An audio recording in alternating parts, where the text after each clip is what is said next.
Orang Farisi dan Saduki meminta tanda. Kemudian datanglah orang-orang Farisi dan Saduki hendak mencobai Yesus. Mereka meminta supaya ia memperlihatkan suatu tanda dari surga kepada mereka. Jawab Yesus, "Pada petang hari kamu berkata, hari akan cerah karena langit merah.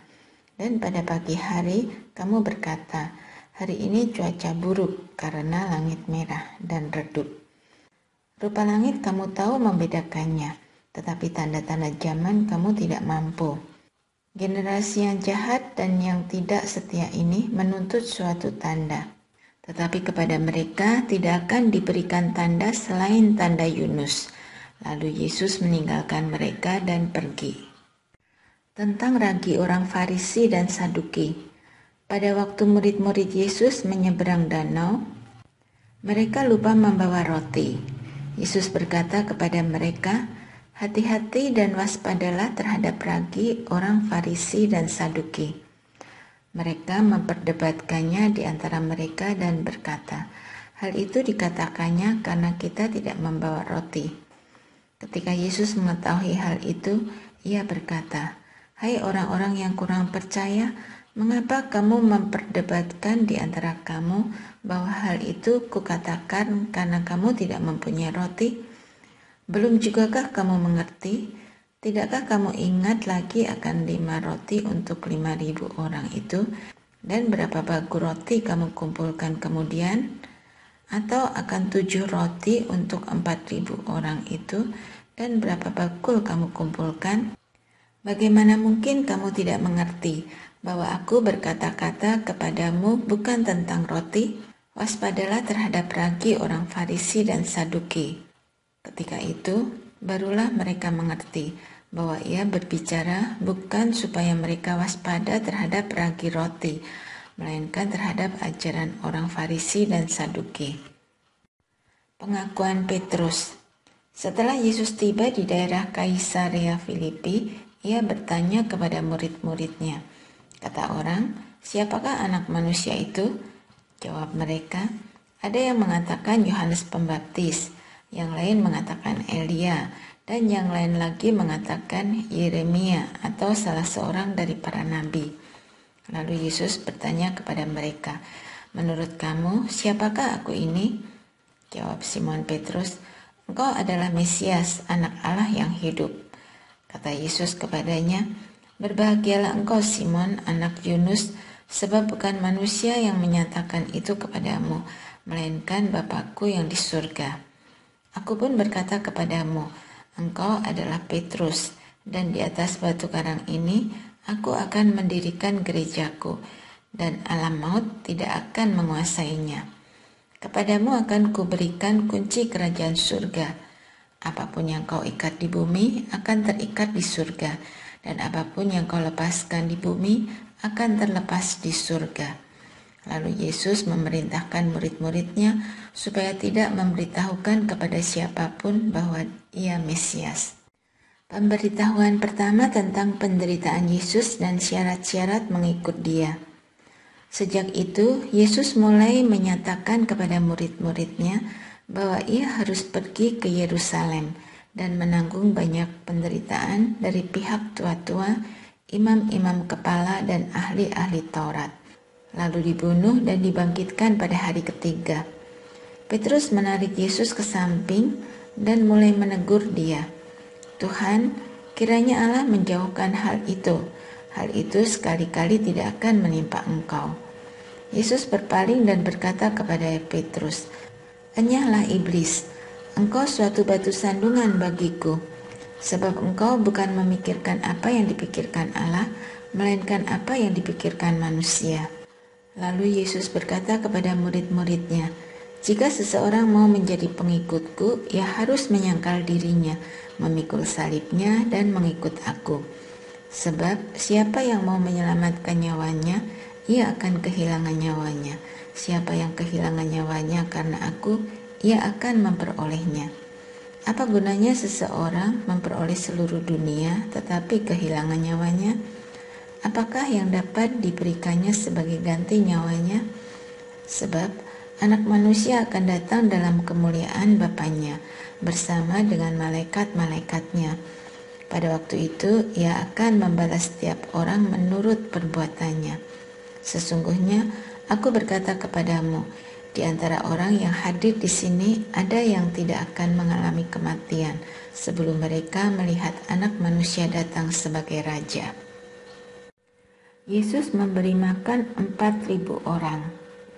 Pada waktu itu ada lagi orang banyak di situ yang besar jumlahnya, dan karena mereka tidak mempunyai makanan, Yesus memanggil murid-muridnya dan berkata, "Hatiku tergerak oleh belas kasihan kepada orang banyak ini, karena sudah 3 hari mereka bersama aku dan mereka tidak mempunyai makanan. Jika mereka kusuruh pulang ke rumahnya dengan lapar, mereka akan pingsan di jalan, sebab ada yang datang dari jauh." Murid-muridnya menjawab, "Bagaimana di tempat yang terpencil ini orang dapat memberi mereka roti sampai kenyang?" Yesus bertanya kepada mereka, "Kamu punya berapa roti?" Jawab mereka, 7.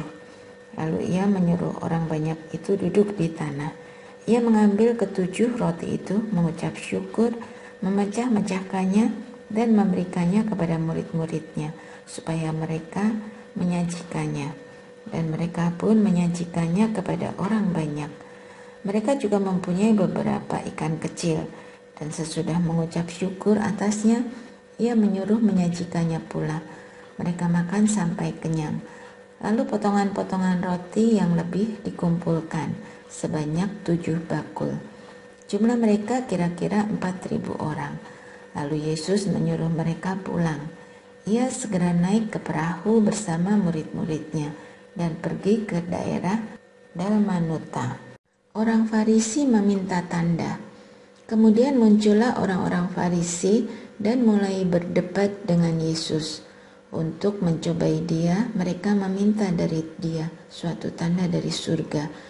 Lalu mendesahlah ia dalam hatinya dan berkata, "Mengapa orang-orang zaman ini meminta tanda? Sesungguhnya aku berkata kepadamu, kepada orang-orang ini sekali-kali tidak akan diberi tanda." Ia meninggalkan mereka, lalu ia naik lagi ke perahu dan bertolak ke seberang. Tentang ragi orang Farisi dan ragi Herodes. Murid-murid lupa membawa roti. Hanya 1 roti saja yang ada pada mereka dalam perahu.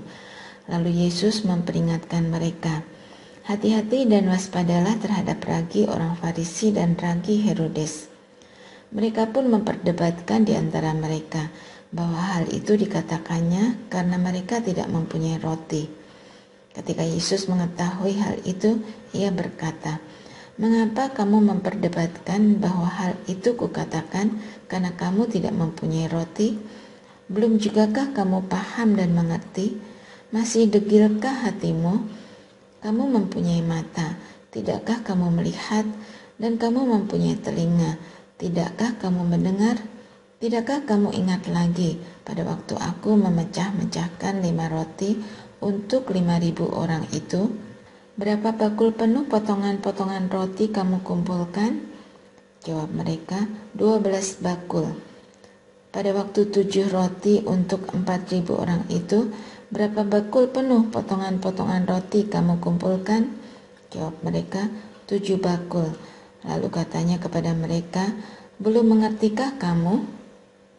Yesus memulihkan penglihatan orang buta di Betsaida. Setibanya Yesus dan murid-muridnya di Betsaida, orang membawa kepadanya seorang buta. Mereka memohon kepadanya supaya ia menyentuh dia. Yesus memegang tangan orang buta itu dan membawa dia keluar desa. Lalu ia meludahi mata orang itu dan meletakkan tangannya atasnya dan bertanya kepadanya, "Sudahkah kau lihat sesuatu?" Orang itu memandang ke depan lalu berkata, "Aku melihat orang berjalan-jalan, mereka kelihatan seperti pohon-pohon." Lalu Yesus meletakkan lagi tangannya pada mata orang itu. Maka orang itu sungguh-sungguh melihat dan telah sembuh, sehingga ia dapat melihat segala sesuatu dengan jelas. Lalu Yesus menyuruh dia pulang ke rumahnya dan berkata, "Jangan masuk ke kampung itu." Pengakuan Petrus. Yesus beserta murid-muridnya berangkat ke desa-desa di sekitar Kaisarea Filipi. Di tengah jalan, ia bertanya kepada murid-muridnya, "Kata orang, siapakah aku ini?" Jawab mereka kepadanya, "Ada yang mengatakan Yohanes Pembaptis, yang lain mengatakan Elia, yang lain lagi mengatakan seorang dari para nabi." Ia bertanya kepada mereka, "Menurut kamu, siapakah aku ini?" Jawab Petrus, "Engkaulah Mesias." Lalu Yesus memperingatkan mereka dengan keras supaya jangan berbicara kepada siapapun tentang Dia. Pemberitahuan pertama tentang penderitaan Yesus dan syarat-syarat mengikut Dia. Yesus mulai mengajarkan kepada mereka bahwa anak manusia harus menanggung banyak penderitaan dan ditolak oleh tua-tua, imam-imam kepala, dan ahli-ahli Taurat, lalu dibunuh dan bangkit sesudah 3 hari. Hal ini dikatakannya dengan terus terang. Petrus menarik Yesus ke samping dan mulai menegur dia. Lalu berpalinglah Yesus dan sambil memandang murid-muridnya, ia menegur Petrus dengan keras. "Enyalah iblis, sebab engkau bukan memikirkan apa yang dipikirkan Allah, melainkan apa yang dipikirkan manusia." Lalu Yesus memanggil orang banyak dan murid-muridnya dan berkata kepada mereka, "Jika seseorang mau menjadi pengikutku, ia harus menyangkal dirinya, memikul salibnya, dan mengikut aku. Karena siapa saja yang mau menyelamatkan nyawanya, ia akan kehilangan nyawanya. Tetapi siapa saja yang kehilangan nyawanya karena aku dan karena Injil, ia akan menyelamatkannya. Apa gunanya seseorang memperoleh seluruh dunia, tetapi ia kehilangan nyawanya? Apakah yang dapat diberikannya sebagai ganti nyawanya? Sebab siapa saja yang malu karena aku dan karena perkataanku di tengah-tengah orang-orang yang tidak setia dan berdosa ini, Anak Manusia pun akan malu karena orang itu, apabila ia datang dalam kemuliaan Bapanya bersama dengan malaikat-malaikat kudus." Katanya lagi kepada mereka, "Sesungguhnya aku berkata kepadamu, di antara orang yang hadir di sini ada yang tidak akan mengalami kematian sebelum mereka melihat bahwa kerajaan Allah telah datang dengan kuasa."